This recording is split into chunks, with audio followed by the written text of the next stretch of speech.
Je serai un noisetier. Le noisetier, c'est sympa. Il y a des petits chatons avec le pollen qui égayent un petit peu l'hiver.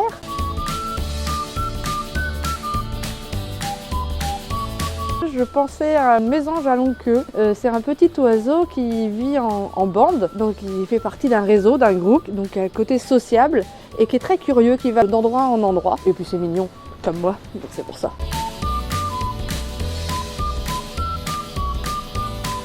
J'avais envie de dire spontanément le printemps, parce que tout est en éveil, il y a des fleurs, tout est vert, on n'a pas encore trop la sécheresse, etc.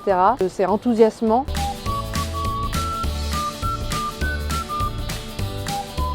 Ben voilà, j'ai mon écharpe jaune, alors je me suis dit que je serais jaune pour apporter de la joie, du soleil, mais sans brûler non plus les étapes et sans se brûler les ailes.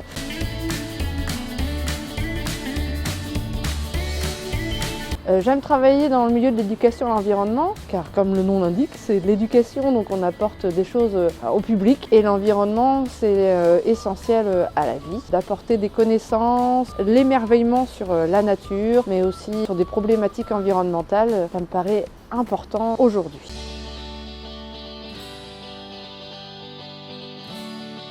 Alors, j'ai choisi des jumelles. Les jumelles, c'est des super outils pour en fait observer la nature sans la déranger. Et ça, c'est quelque chose d'important et de fondamental dans l'éducation à l'environnement. S'émerveiller, regarder autour de nous, susciter le regard, apprendre à observer, prendre du plaisir dans la nature sans déranger la nature, l'environnement.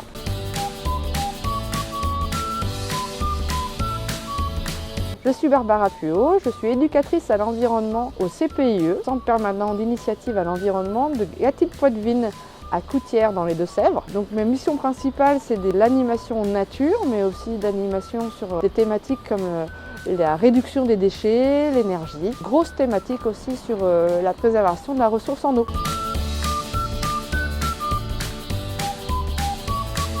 On intervient auprès de tout public. Le but des CPIE, c'est d'être des facilitateurs du changement. Donc on intervient de la maternelle jusqu'aux personnes âgées. Moi, pour l'instant, je suis plus sur le public scolaire et extrascolaire, mais ça peut évoluer selon les projets et les programmations en cours.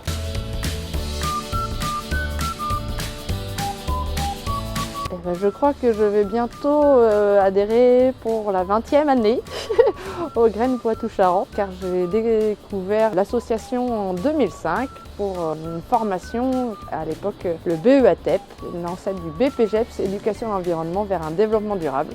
Donc mes premiers amours ont commencé là en 2005-2006 et depuis je suis restée avec des temps plus ou moins présentes dans l'association.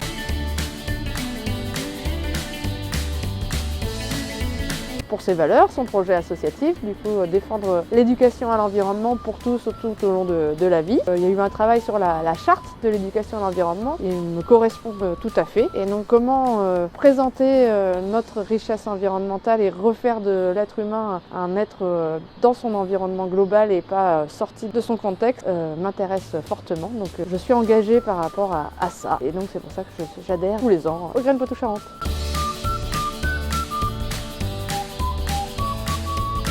Alors, du coup, en coprésidente, je suis fortement investie dans l'association, mais à titre professionnel, j'étais au groupe ornithologique des Deux-Sèvres auparavant, où j'ai suivi l'action Classe dehors, la dynamique sortir, mon territoire au fil de l'eau.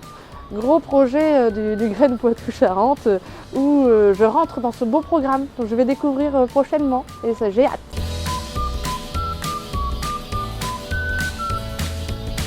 Oui, voilà, ça me rentre dans l'esprit depuis quelques temps. Un réseau, enfin on est une association de Graines Poitou-Charentes et du coup ça demande un peu de vie associative. Et aujourd'hui il n'y en a pas énormément. D'arriver à créer des temps un peu plus forts de rassemblement des adhérents du Graines Poitou-Charentes, ça me plairait bien. Donc il y a déjà les rencontres sortir, mais d'autres temps vraiment plus globaux sur le réseau et les activités, ce serait chouette. Alors à voir comment. Et que s'il y a des mondes qui veulent venir avec moi, rejoignez-moi.